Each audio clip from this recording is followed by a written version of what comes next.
ধন্যবাদ আপনাকে। আপনার মাধ্যমে আমি একটু জানিয়ে দিচ্ছি যে রাত পোহালেই বিএনপির চেয়ারপারসন তারেক রহমান এই বরিশালের মাটিতে এসে নামবেন এবং ভাষণ দেবেন বরিশালের ঐতিহাসিক এই বেলস পার্ক ময়দানে।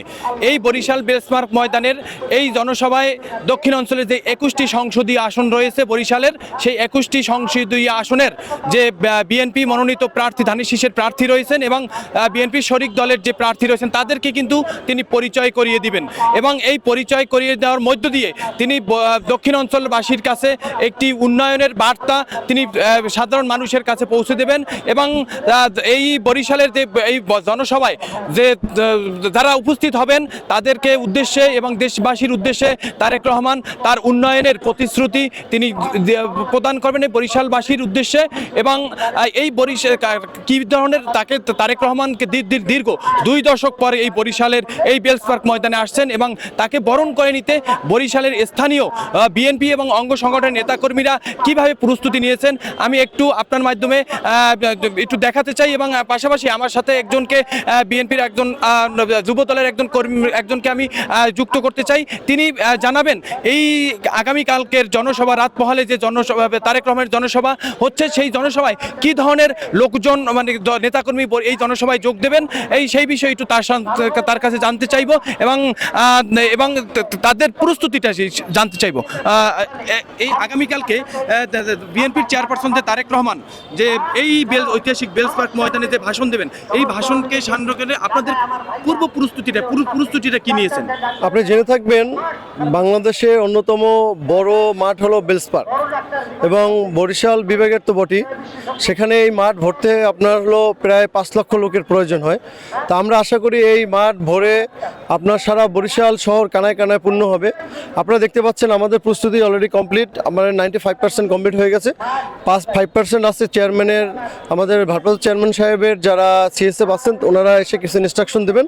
তারপরে আমরা 11টা থেকে 12টার মধ্যে আমরা এই স্টেজ থেকে এই মাঠ তাদের কাছে হস্তান্তর করা হবে এবং রেড জোন আছে, এর মধ্যে আর কেউ প্রবেশ করতে পারবে না। এবং এখানে প্রস্তুতি হলো সারা বরিশাল বিভাগের নেতাকর্মীরা তো আছেই, মুখিয়ে আছে, তারা তারেক রহমানের দেখবেন, তার ভাষণ শুনবেন, তার দিক নির্দেশনা মানবেন। এর বাইরেও সাধারণ মানুষের এই যে 22 বছর পরে তারেক রহমান সাহেব বরিশালে আসতেছেন, তাকে দেখার জন্য, তার বক্তব্য শোনার জন্য সকল সাধারণ মানুষ উদ্গ্রীব হয়ে আছেন। তারা অনেক উৎকণ্ঠা এবং অধীর আগ্রহে বসে আছেন যে কখন সকাল হবে, কখন তারেক রহমান সাহেবকে তারা দেখবেন এবং তার যে দিক নির্দেশনা বক্তব্য। আমাদের বরিশালের যে কিছু দাবি আছে, যে প্রবলেম আছে, যেমন আমাদের ভোলা বরিশালের সেতু আছে, সেটা আমাদের একটা বরিশালের দাবি। বরিশালে জলাবদ্ধতা আছে, সারা আমরা নদীবেষ্টিত এলাকার মানুষ, আমাদের এখানে জলাবদ্ধতার সমস্যা আছে, সেই বিষয়গুলো তিনি দেখবেন। এখানে কর্মসংস্থান নাই, এখানে মিল কারখানা নাই, আমাদের আসলে কর্মসংস্থান বলতেই নাই, আপনিও জানেন যেহেতু সাংবাদিক হিসাবে। তো আমরা এই জিনিসগুলো তার কাছে চাইবো এবং যে রাস্তাঘাট, এই যে আমাদের 4 লেনের যে মহাসড়ক হওয়ার কথা ছিল সেটা শুধু কাগজ কলমে সীমাবদ্ধ।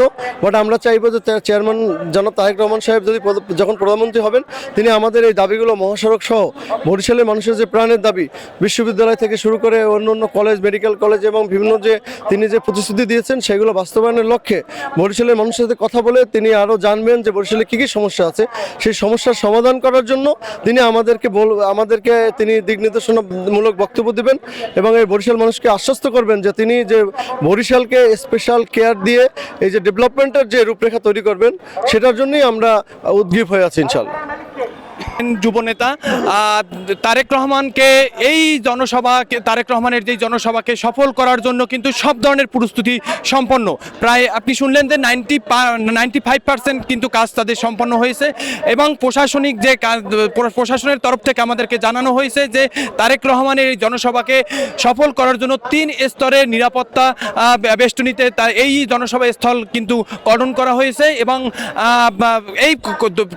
এই জনসভাকে স্থানে যেন কোনো ধরনের অপ্রীতিকর কোনো ঘটনা না ঘটে সেই দৃষ্টিকে তারা সজাগ দৃষ্টিতে রয়েছেন এবং প্রশাসনের পাশাপাশি বিএনপির যে শৃঙ্খলা কমিটি রয়েছে, স্বেচ্ছাসেবক দলের যে শৃঙ্খলা কমিটি রয়েছে, তারাও কিন্তু এই জনসভায় আগত নেতাকর্মীদের কিন্তু সুশৃঙ্খলভাবে এই মাঠে অবস্থান করার জন্য সহায়তা করবেন এবং এই জনসভার মধ্য দিয়েই কিন্তু দক্ষিণ অঞ্চলের যে বরিশালের যে মহানগর বিএনপি এবং জেলা কমিটির নেতৃবৃন্দ রয়েছে রয়েছেন তারা কিন্তু বলছেন যে তারেক রহমান সাহেবের আজকের যে আগামীকালকের এই জনসভার মধ্য দিয়ে যে 21টি সংসদীয় আসনের যে প্রার্থী রয়েছে ধানের শীষের তাদেরকে বিজয়ী করে তারেক রহমানের হাতকে আরও শক্তিশালী করবেন। তারেক রহমানকে বরিশালবাসীর পক্ষ থেকে এই 21টি আসন উপহার দেওয়া হবে বলে তারা প্রতিজ্ঞাবদ্ধ রয়েছেন এবং সেটি তারা আগামী 12 তারিখের যে নির্বাচন হচ্ছে সেই নির্বাচনের ব্যালটের মাধ্যমে তারা তারেক রহমানকে এই 21টি আসন উপহার দেবেন বলে